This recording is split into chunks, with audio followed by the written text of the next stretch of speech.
Hey there, welcome to this lesson video for solving rational equations.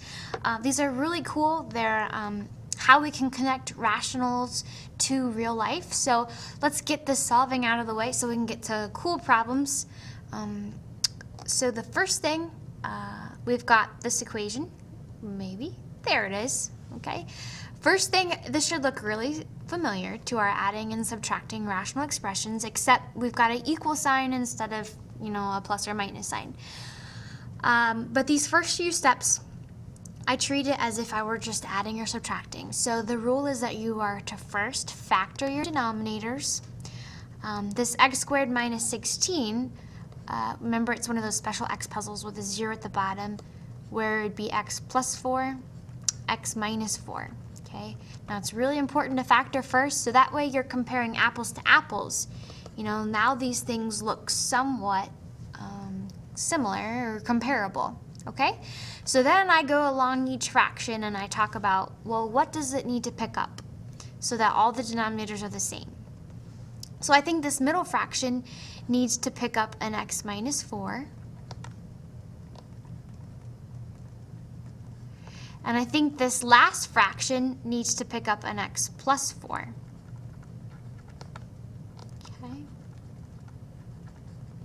So then now all three fractions have the same denominator, x plus 4, x minus 4. Okay, so I went ahead and wrote all three denominators with the same two groups on the bottom. So now let me go back and adjust my tops. Did I have to change the first fraction? I did not, so I'm just going to keep 6x squared. This middle fraction I need to distribute, so I would have 3x squared minus 12x. And then I'm going to distribute again on the last fraction, 4x plus 16. Now, remember when we had any subtractions between fractions, the easiest thing to do was to change signs. So this middle fraction, I'm going to make it a negative 3x squared and a plus 12x. Okay. Now, once you get all the denominators the same, you really kind of drop the denominators, and we're just going to steal the numerator real quick. Okay. And I'm going to make myself, just a jazzed up equation. 6x squared minus 3x squared plus 12x. 16, okay? So just think back to Algebra 1, how would I solve this guy? What are some things I could do? And the first thing I see right away is combining like terms. 3x squared. And actually, for the sake of space, I'm kind of going to do a couple things at once. I want to get my x's on the same side, so I'm going to subtract this 4x, and I'll change colors. Okay, so I really have 3x squared plus 8x equals 16. Sorry, that's a terrible 8. Now, if I could cover up this 3x squared and I just had 8x equals 16, I would divide by 8 and I'd get x equals 2. But since I've got this x squared in the mix, it kind of just throws a wrench in things and messes it up. So what I actually have to do is I need to get everything to the same side when you've got an x squared there.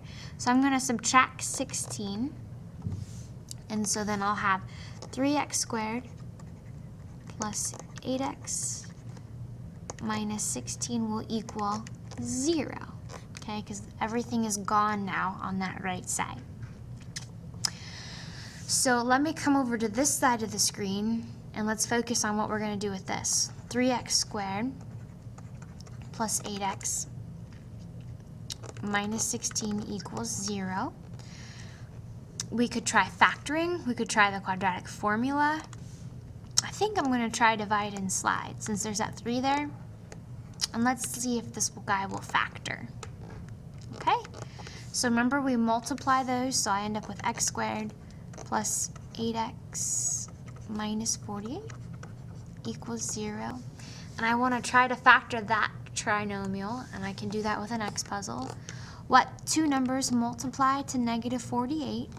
and add to an 8, well, that would be a 12 and a negative 4. So I would have x plus 12, x minus 4. But remember what this method is called. It's called divide and slide. And on quizzes and tests, so many people forget. You've got to go back and divide by that first number, which was a 3 in this example. Okay, so I really have x plus 4. 4/3. Does that reduce? No. It doesn't divide nicely. So then I slide that 3. Okay. Now, if I were factoring, I'd be done. But I've got this equals 0. So since we're solving rational equations, our end result should be, x equals some kind of number. So when we've got this equals 0, we take each group and set it equal to 0.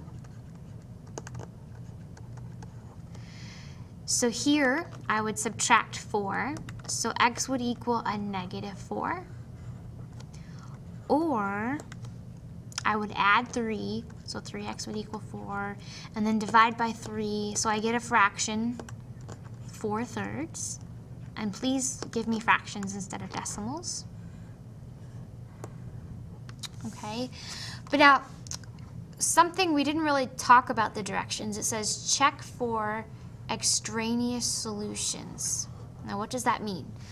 Well, my illustration, or illustration rather, think of a bad apple. Like, have you ever bit into an apple and, ooh, it had a worm in it? Or else you saw an apple that had a hole and you just didn't eat it because you were worried it had a worm in it? Yeah, you would throw that apple away and not eat it, right? Because that's disgusting. So extraneous solutions are kind of like those bad apples that you throw away. So how do I figure out what bad apples are for our equation? Well, think about your domain. What would give you zeros? So I'm going to come to this step right here and look at where all the denominators are the same. What numbers would I plug in that would give me zeros? So think about the domain. Everything would work except I couldn't plug in a negative 4, nor could I plug in a positive 4. Because in either group, it would result in a 0, and that would be bad news for the bears. So x cannot equal either of these numbers. But down here, when I solved, I got this negative 4. So this negative 4 is a bad apple that you throw away, because by my domain, I'm not allowed to plug it in. So this right here, I'll box it in green and purple. That is my final solution. Okay? So let's look at another one. Now, this one, when there's only two fractions that are equal each other, you can think of cross multiplying, or kind of like a proportion. So 20 times x minus 2 equals 5 times 3x minus 5. So then I'd get 20x minus 40 equals 15x minus 25. So what stuff can I move? I can add 40 to both sides, and I would get 20x equals 15x, plus 15. And then I could subtract the 15x over. Since I had no x squared, I don't have to get everything to one side. I can just solve it. Get x by itself, and then I'll know what x is. So when I divide by 5, I get x equals 3. But now go back and check your domain. Everything works except, what would I plug in that'd give me zeros? Well, here, a positive 2 would be bad. And here, if you set that denominator to 0, you would solve and get 5/3. Those are the two numbers that you cannot plug in.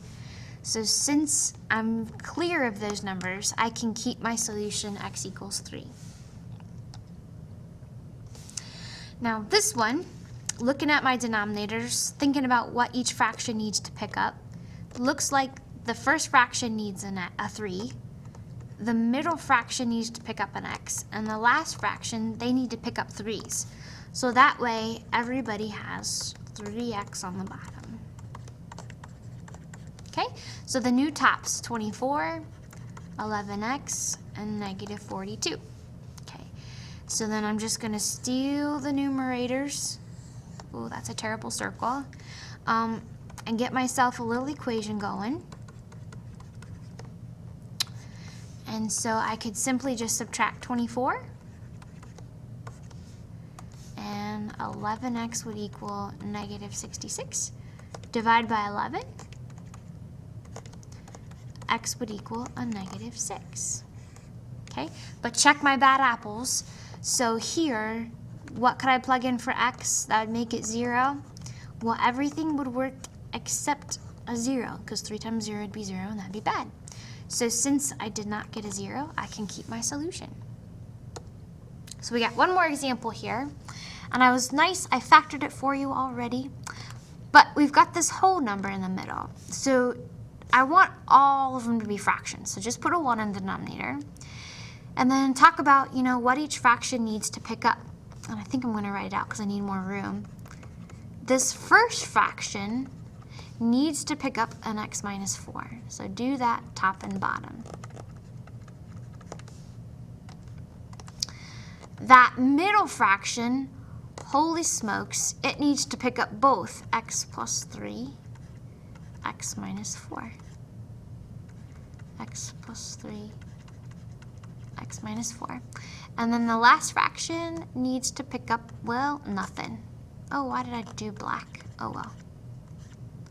Should have went and did red again. So make sure that you're going to FOIL here, first, outer, inner, last. So I'll pause that and write it off to the side. Okay, so off to the side, just to save some time, you can see my work for foiling. So what that means is the first fraction's numerator, when you multiply those two groups out, I end up with this trinomial when I combine my FOIL. Okay, and I'm going to do the same thing with the middle fraction. You'll see magically appearing here in a second. Okay, so again, over to the right, you can see my foiling work for this middle fraction here. Notice how I distributed a 2 first, and then I FOILed those two groups together. So this numerator for the second fraction, 2x squared minus 2x minus 24 over these groups. Since there's a plus 1 out there, it's trivial. It won't affect anything, so I don't need to multiply the other groups by a 1, because they won't change anyway. Okay? So, I steal my numerators and write an equation. And then a couple things I would do. I would combine like terms here. I would subtract over the x squared. I'm going to do a bunch of stuff all in one step, but I'll color code it. And then I would add the 2x over. Okay, so since there's that x squared, this is one where we've got to get everything on one side again. Okay, so I'd end up with x squared minus 5x minus 20 would equal, combined from the blue, negative 16. So then to get everything over, I need to add 16 to that 20, and I'm going to go to a new page. Okay, so we're at x squared minus 5x, and when I add that 16, I end up with a negative 4. Now, we should try to factor this guy with an x puzzle. However, this will not work. There's no number that multiplies to negative 4 and adds to negative 5. So we've got to do the quadratic formula. So if you don't recall, it's the song opposite of b plus or minus square root of b squared minus 4ac, b squared minus 4ac all over 2a. Okay, so that's where that magically appearing black equation came from. When you type in what's underneath the root house into your calculator with the parentheses and all, you end up with a 41. And since 41's prime, we can't break this guy apart. So these are our two solutions. If we went back to our domain, we couldn't plug in a negative 3 or a 4. So clearly, that's not negative 3 or 4. So these are good apples. So that's going to finish up our example here. I'll see you next time. Keep learning and have fun.